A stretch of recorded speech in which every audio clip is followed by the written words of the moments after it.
While I was still in Amsterdam, I dreamed about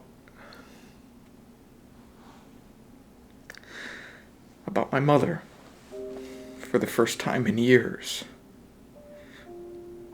I had been shut up in my hotel for more than a week thanks to my fever. I had a lot of weird and vivid dreams. Sweats where I thrashed around hardly knowing if it was day or night. But on the last and worst of these nights, I dreamed about my mother. A quick, mysterious dream that felt more like a visitation. I was in Hobie's shop, or more accurately, some haunted dream space, staged like a sketchy version of the shop, when she suddenly came up behind me and I saw her reflection in a mirror.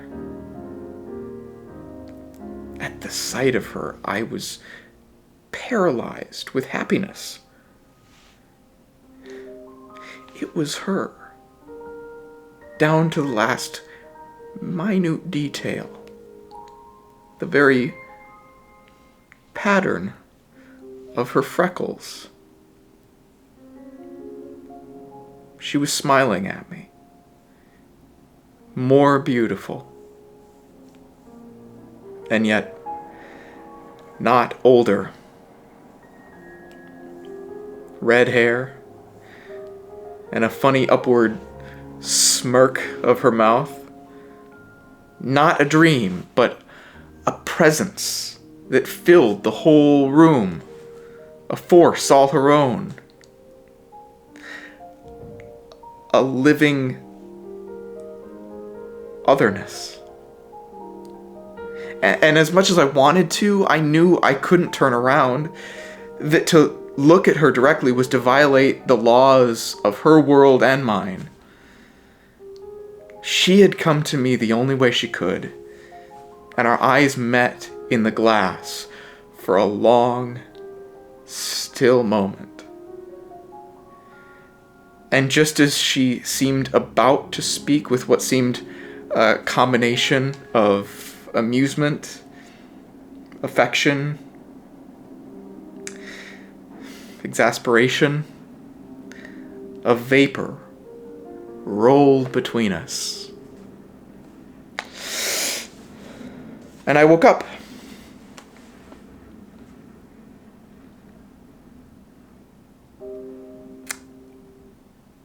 Things would have turned out better if she had lived.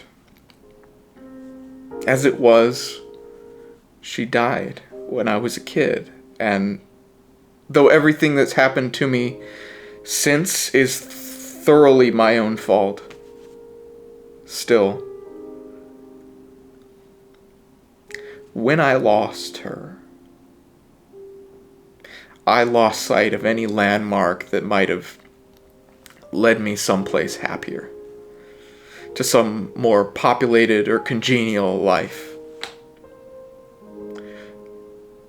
Her death, the dividing mark, before and after. And though it's a bleak thing to admit, all these years later, still I've never met anyone who made me feel loved the way she did. Something came alive in her company. She cast a charmed theatrical light about her, so that to see anything through her eyes was to see it in brighter colors than ordinary.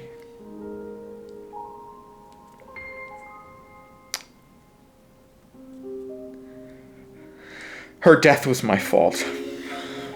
Other people have always been a little too quick to assure me that it wasn't. And yes, Only a kid. Who could have known? Terrible accident. Rotten luck. Could have happened to anyone.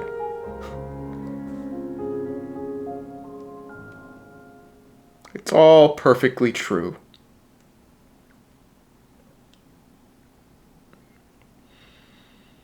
And I don't believe a word of it.